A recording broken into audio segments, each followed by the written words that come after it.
Momento de meditação, minutos eternos. Hoje vamos falar mais uma vez dos inimigos da obra de Deus. Então Deus tem um propósito eterno, Ele tem uma obra, né? Tem um trabalho. E existem inimigos dentro de nós, ao nosso derredor e nosso meio, que atrapalham em muito essa obra de Deus, esse propósito eterno. Precisamos detectar esses inimigos e combatê-los. E um dos inimigos que eu vou falar hoje se chama uma vida não corporativa. O que é isso? Uma vida não corporativa. Ou seja, não viver como corpo. Como assim como corpo? Deixa eu explicar. Quando Jesus morre e ressuscita, ele e o Pai determinam em si mesmo, em Jesus, estabelecer uma igreja. Como seria essa igreja? Seria templo construído por mão humana? Não, seria o próprio corpo de Jesus. Onde Jesus, sendo o cabeça desse corpo, teria membros. Isso mesmo, lá ele fala em Efésios 4 sobre isso. Em todo o corpo, bem ajustado, ligado, pelo auxílio de cada junta, segundo a justa operação de cada parte, efetua o seu próprio aumento para edificação de si mesmo em amor. Então esse é o perfeito corpo de Cristo, onde um corpo funciona perfeitamente. No início diz assim: há um só Espírito, um só Deus, um só Pai, que age em todos, está em todos, por meio de todos. Fala de unidade, fala de uma vida corporativa. O próprio Jesus falou: Pai, eles sejam um, nós o somos. A unidade perfeita desse corpo. O próprio em Efésios diz que Jesus se tornou o cabeça desse corpo e deu a ele a igreja, onde é seu corpo e tem a sua plenitude. Então, lá em Efésios, não, em Atos 2, você vê ali um exemplo de uma igreja funcionando perfeitamente corporativamente. E o que aconteceu de bênçãos, de milagre, de manifestação de Deus no meio daquele povo. Aquele povo, os ricos vendiam e tinham, dividiam entre si, e ninguém tinha falta de nada. Então havia um só espírito, uma só alma, uma só oração. A oração de Cristo estava impregnada na mente, no espírito daquelas pessoas, nas ações daquelas pessoas. Então viram perfeitamente um corpo funcionando, onde havia um cabeça direcionando tudo, havia um espírito e havia um corpo se movimentando pela cabeça, que é Cristo. Só que o contrário disso, quando o corpo não funciona corporativamente, onde o membro não se preocupa com o outro, não ora, não anda na luz, não se edifica, não se aconselha, não anda junto fazendo a obra, anda em individualismo, cada um egoístamente vivendo para si. Isso é um grande inimigo da obra de Deus. Para você entender, no Velho Testamento, você entender bastante a importância dessa unidade, desse corpo funcionando.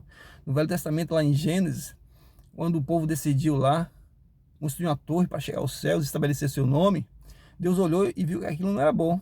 Mas Deus olha para o povo unido e não vê algo bom. Não era bom porque era contra Deus. Não era um povo que estava unido a Deus. Um povo que estava independente, vendo para si egoístamente, e queriam se unir para fazer algo, um intento dos seus corações. Foi o que Deus fez.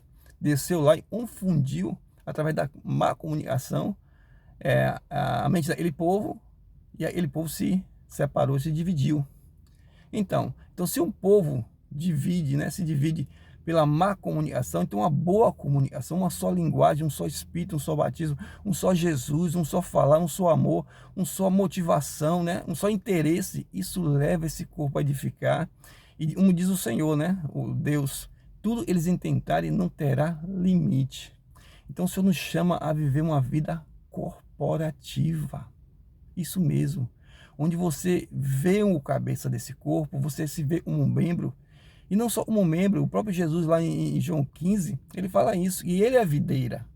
E nós somos os ramos, que ninguém pode produzir nada de si mesmo se não tiver na videira.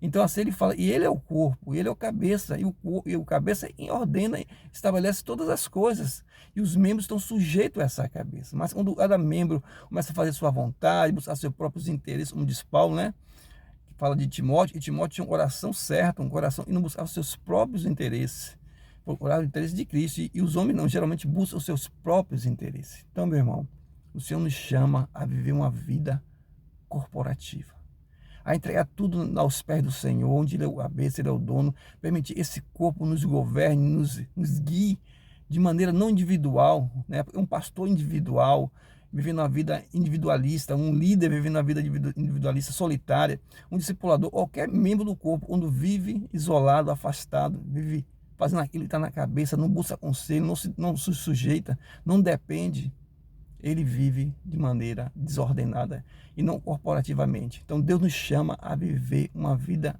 corporativa, onde o corpo edifica o corpo, onde o corpo anima o corpo, onde o corpo consola o corpo, onde o corpo exorta o corpo a perseverar através do Espírito, através da profecia, através da palavra de Cristo. Então o Senhor restaure em nós essa vida corporativa. Eu tive uma experiência muito forte na Covid. Peguei Covid, fui internado e o corpo de Cristo supriu a minha casa. Irmãos preciosos, próximos, levavam alimento todos os dias para minha casa. Minha esposa estava muito afligida. Eu tinha uma lojinha, um irmão foi lá ajudar nessa lojinha.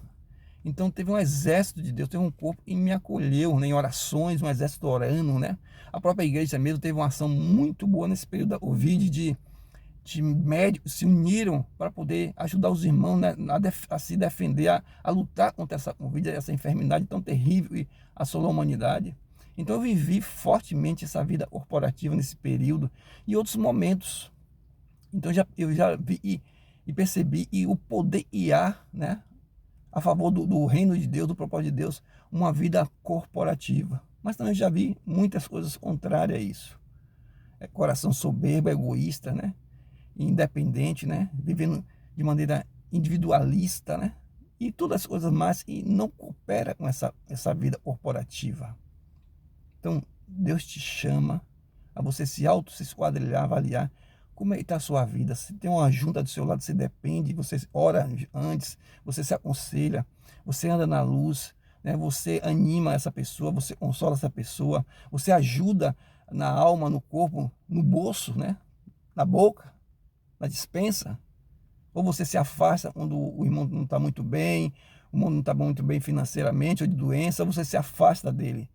Não, o corpo não deve fazer isso. O corpo deve edificar o próprio corpo, animar, consolar e exortar, está pertinho. Aí nessa hora é preciso o calor desse corpo. Então o Senhor está te chamando a mim, a você, a se esquadrilhar. Como é que está a sua vida corporativa? As pessoas te veem unido em um corpo, ou ver você um membro solto na igreja? Há uma oração, há uma dependência, há um período e funcione ou não, só nominal, há um discipulado e funcione ou só nominal. Há um governo de Deus através dos pastores e líderes, ou você vive de maneira solitária?